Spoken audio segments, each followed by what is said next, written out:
Berada di garis khatulistiwa membuat cuaca panas kerap membakar Kalimantan Barat. Namun justru kondisi seperti ini yang ditunggu masyarakat Dayak untuk membuka lahan. Hari ini saya mau mengikuti kegiatan untuk buka lahan untuk nantinya akan menugal. Nah, di sini tapi sebelumnya harus ada prosesinya dulu. Tradisi yang biasa dilakukan yaitu namanya membuat pulut. Pulut itu yaitu beras yang dicampur dengan kelapa dan juga garam dan dimasukkan ke dalam bambu untuk nantinya akan dimasak. Ikuti jejak saya, Jajak Petualang.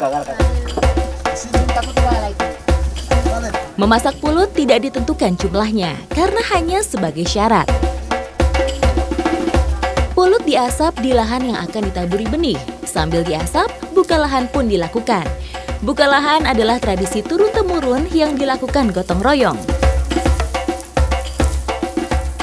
Ini jadi tahapan pertama kita buka lahan itu ya memang harus dibakar ladangnya. Jadi dari sisi paling luar dulu dibakar, baru nanti maju ke depan supaya apinya tidak menyebar kemana-mana ya. Oke.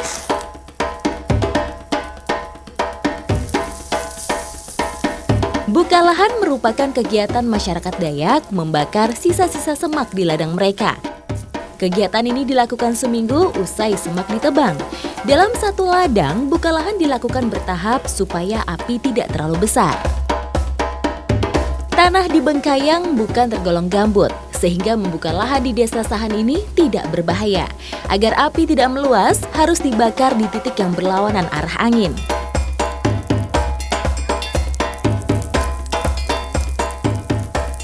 Ini kenapa harus dibakar?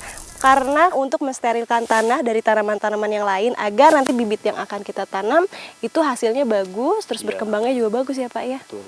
Ikuti jejak saya, Jajak Petualang. Abu hasil pembakaran ini juga bisa digunakan sebagai pupuk alami untuk benih baru dan menjaga keasaman tanah.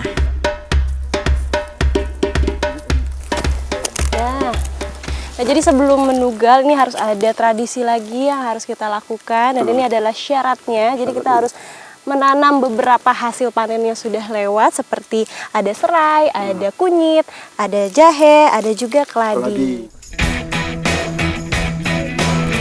Diiringi doa oleh tetua adat, tanaman ditancapkan di titik tengah ladang. Diharapkan berkahnya akan tersebar merata ke setiap sudut ladang. Saat sudah tertanam semua, barulah saya dan masyarakat Dayak Bakati boleh mulai menugal. Nugal atau menugal adalah proses bertani di lahan kering ala Dayak. Terus ke arah sana ya Pak. Nah ini jadi proses menugalnya. Ini harus kerjasama antara bapak-bapak dan juga ibu-ibu. Jadi bapak di depan itu bagian menugal atau melubang-lubangi. Nah ibu-ibunya di belakang untuk bagian menaruh bibit. Jadi saya tugasnya menebar benih di sini. Berbeda dengan padi umumnya, padi bukit tumbuh di kawasan tanah mineral atau tanpa genangan air.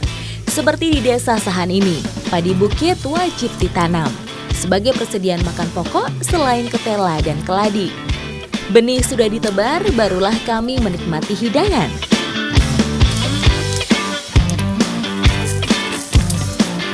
Makan lagi, Bu.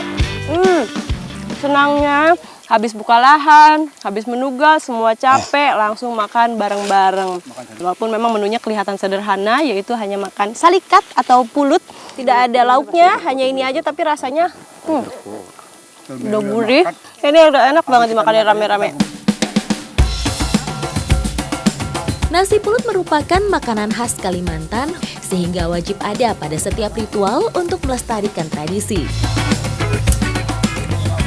Pengalaman saya bersama Dayak Bekati ini memang luar biasa. Semoga saja benih yang tadi sudah kita tebar tumbuh dengan subur, hasilnya pun melimpah.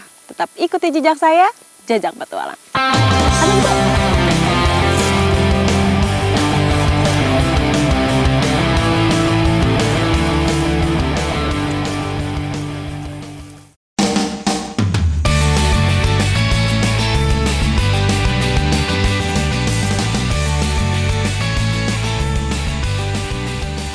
Masih dengan bersama Bapak Tandu dan juga Bapak Ano. Ini sekarang saya mau panen hasil kebun. Nah, jadi memang kalau di sini sistemnya itu ladangnya berpindah. Yang satunya lagi dibuka lahan, yang ini kita panen untuk nantinya bisa dibuka lahan lagi, bisa dibakar lagi. Dengan sistem ini, bahan makanan akan selalu tersedia. Nah, ini dia yang kita panen, yaitu pertama keladi atau biasa kita kenal dengan talas. Nah, kalau di sini ukurannya sebesar ini, jadi memang pohonnya itu yang dicari yang besar-besar, biar hasilnya pun besar. Kalau yang masih kecil-kecil seperti ini belum bisa diambil ya Pak ya, masih jadi bibit. Bisa diambil. Nah, ini sudah bisa.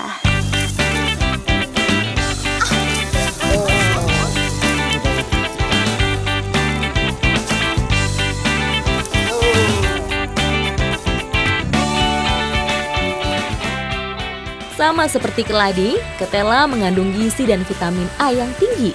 Tak heran keduanya menjadi bahan makanan utama di daerah ini.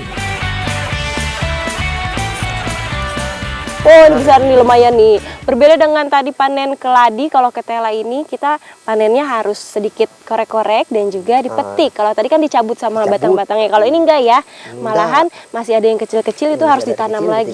Ditinggal lagi ya, biar nanti besar baru bisa diambil. Bernama latin Ipomoea batatas, keribang mulai tumbuh di lahan yang terkena sinar matahari langsung, seperti di desa Sahan ini.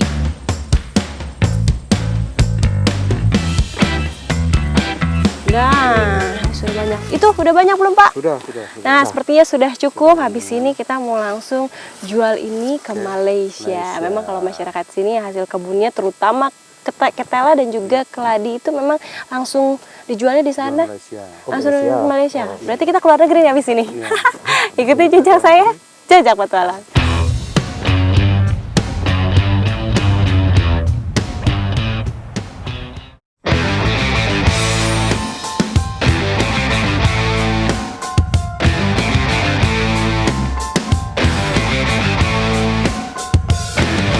Gasnya lumayan banyak nih Om.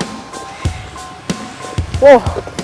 Nah, sebelum kita menuju ke negeri tetangga untuk menjual hasil panen, sebelumnya harus ada dulu persyaratan dan juga surat-surat yang harus kita urus. Nah, ini kita sekarang lagi di pos imigrasi Jagoi Babang untuk mengurus semuanya supaya dilancarkan untuk menuju ke perbatasan. Tetap ikuti jejak saya, Jejak Petualang. Ayo Om. Bagi warga lokal yang berdagang, wajib memiliki buku pas lintas batas untuk melintas ke Malaysia. Sementara saya yang berkunjung 1 hari akan dibekali surat keterangan.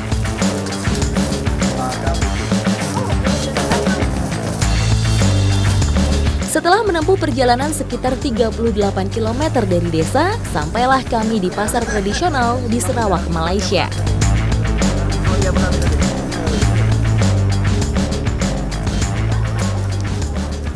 Nah, ini dia Pasar Serikin, yaitu pasar yang berada di Malaysia, tapi juga berbatasan dengan Indonesia. Di sini sebenarnya kelihatannya hampir sama seperti di Indonesia.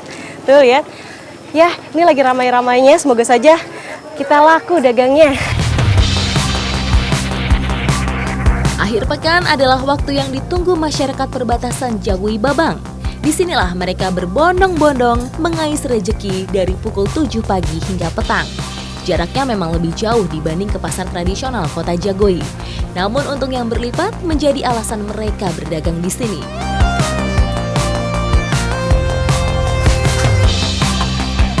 Jadi enak ya Bu ya jualan di sini? Iyalah. Salah satu kebanyakan orang Indonesia mau berjualan di pasar Serikin ini selain memang karena lebih untung, karena dijualnya juga dengan mata uang ringgit ya Bu ya. Tapi kalau misalnya ada orang Indonesia mau beli pakai uang rupiah bisa? Bisa. Oh, bisa juga? Boleh. Bisa juga ternyata. Kita kan tinggal hitung ringgit berapa. Oh, tapi tetap dihitung ringgit bukan dihitung rupiah. Oh, kita bisa beli pakai rupiah tapi harganya tetap dikali dengan uang ringgit. Berapa rupiah begitu.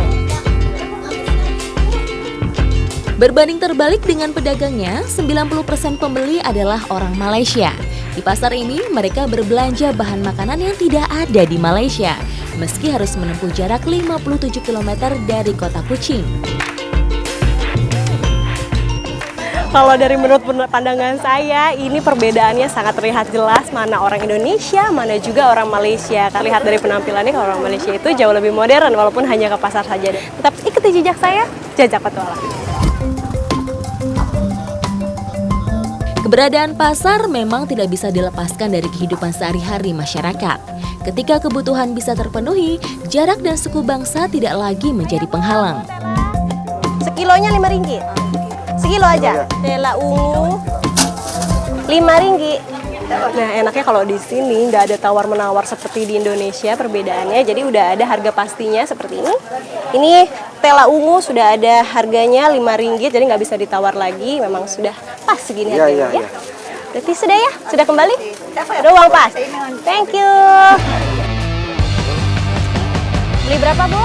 Harganya yang ditawarkan sama antara penjual satu dan lainnya, supaya keuntungan diperoleh merata.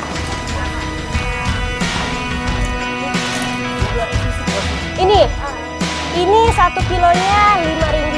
Berapa? 1 kilo? Kembali. Terima kasih. Thank you. Keribangnya, Bu. Keribang.